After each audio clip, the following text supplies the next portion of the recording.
Welcome to Eklavya study point and I am Sachin. और आज की इस वीडियो में मैं क्लास 11th की इंग्लिश से जो आपका चैप्टर है अल्बर्ट आइंस्टीन एट स्कूल, इसके इंपॉर्टेंट क्वेश्चन आंसर्स आपको करवाने वाला हूं। ठीक है, तो चलिए फिर हम वीडियो को स्टार्ट करते हैं।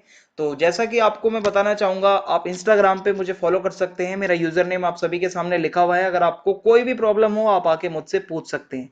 तो चलिए फिर आगे बढ़ते हैं आज के अपने पहले क्वेश्चन की तरफ। सो पहला क्वेश्चन है, why did mister brown scold young Einstein. ठीक है, क्यों आइंस्टाइन को वो मतलब डांटते हैं मिस्टर ब्राउन। सो मिस्टर ब्राउन कौन थे? हिस्ट्री टीचर थे। और वो काफी ज्यादा डांटते हैं आइंस्टाइन को बिकॉज वो याद नहीं रख पाते थे चीजों को। डेट्स होती हैं हिस्ट्री की, ठीक है, तो वो याद नहीं रख पाते थे। Further the annoyed him by giving statements against education. He told the teacher that learning the dates of historical events was meaningless. और अल्बर्ट आइंस्टाइन कहते हैं कि डेट्स याद रखना कोई मतलब नहीं है, इसका मतलब बेकार चीज है ये। फिर है, why was Albert tense about his neighbourhood. क्यों वो टेंस रहते थे? Albert did not like the environment of his neighbourhood as the landlord often beat his wife. क्योंकि उसके पड़ोसी जो थे वो अपनी बीवी को पीटते रहते थे। The wife also beat children. और जो उनकी वाइफ थी वो अपने बच्चों को पीटती थी। There was a lot of violence in the neighbourhood. काफी ज्यादा हिंसा होती रहती थी। The land lady did not let him play violin. और उसको वायलिन भी नहीं बजाने दिया जाता था अल्बर्ट आइंस्टाइन को। तो ये हो जाएगा। फिर है, what was the opinion of Mrs Koch about Albert.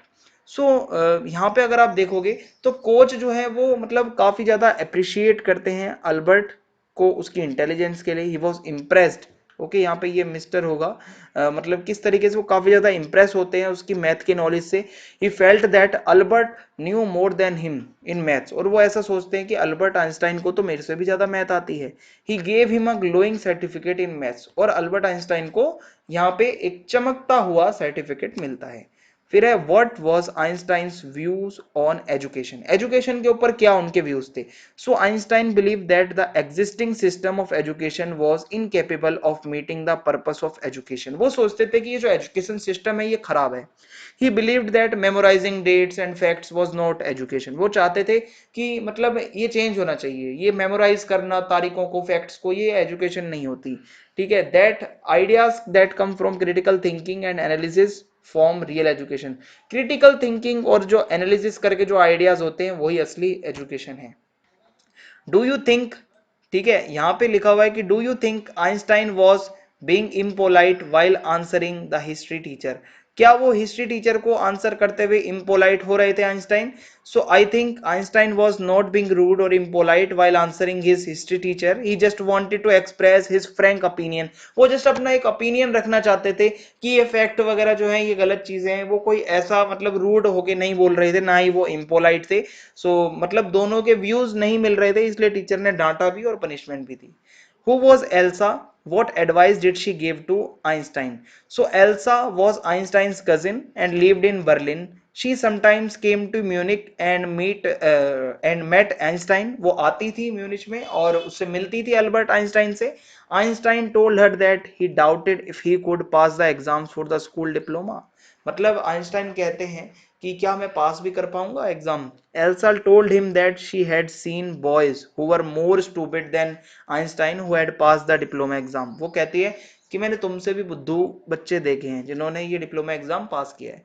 She advise him to learn like a parrot and repeat it in the exam so that he would pass. और वो कहती है कि एक तोते की तरह हो जाओ और बस याद करो और रिपीट करो एग्जाम में।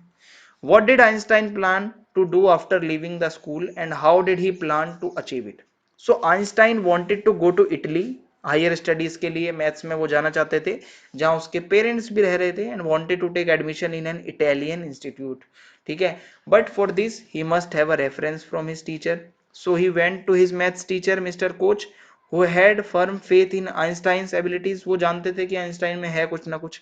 और he gave Einstein the required reference और उसको एक चमकता हुआ सर्टिफिकेट भी मिलता है। What do you understand about Einstein's nature from his conversation with his history teacher, his mathematics teacher and the head teacher? So Einstein's nature appears to be that of a rebel. क्योंकि वो चाहता था कि ये जो education system है, rote learning है, ये खराब है।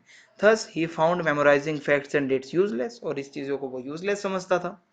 Ideas interested him more than facts because of which he had an argument with his history teacher. वो समझते थे कि आइडियाज आने चाहिए, क्रिएटिव थिंकिंग, क्रिटिकल थिंकिंग ये होनी चाहिए, ना कि rote learning. From his conversation with the maths teacher we come to know that he was a genius at maths. ये तो हमें पता चल चुका है अभी तक कि वो मैथ्स में अच्छे थे काफी ज्यादा, पर हिस्ट्री में फैक्ट वगैरह वो नहीं याद रख पा रहे थे. Thus, Einstein can be recognized as a person of rebellious nature who is very honest and straightforward about his thoughts. अपने नेचर को लेके वो बहुत स्ट्रेट फॉरवर्ड थे, जो बात थी वो कह देते थे. He is also a genius eight maths, ठीक है, पर उसके हिस्ट्री वाली बात मैंने आपको बताई दी है, वही फिर आप आगे बताओगे. But his interaction with the head teacher shows him as a mature person who doesn't want to get into pointless arguments. काफी ज्यादा पॉइंट वाली बातें वो कहते थे, पॉइंटलेस बातें नहीं कहते थे कि कुछ भी कह दिया.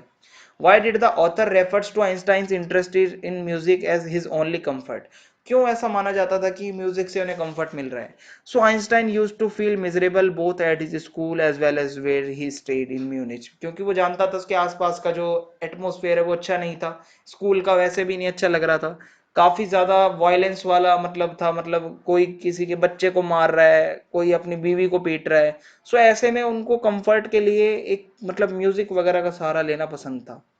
How was Einstein comforted by the doctor when he met him for the medical certificate?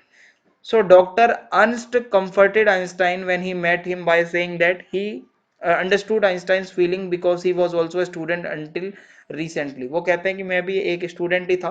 Dr. Ernst also discussed Einstein's plans about what he wanted to do after leaving school. वो ये भी डिस्कस करते हैं कि क्या करना चाहोगे आगे.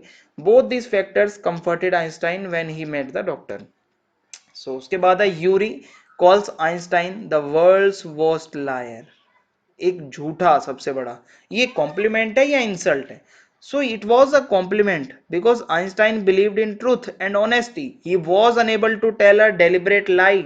Okay, even he tried to lie, his face betrayed it. वो झूठ नहीं बोल पाते थे and people could make out that he was lying. लोगों को समझ मतलब समझ भी नहीं आता था. और वो एक तरीके से आप ये समझ लो कि किस तरीके से वो बिल्कुल सच को मानते थे. ऑनेस्टी मतलब बहुत ज्यादा थी उनके अंदर.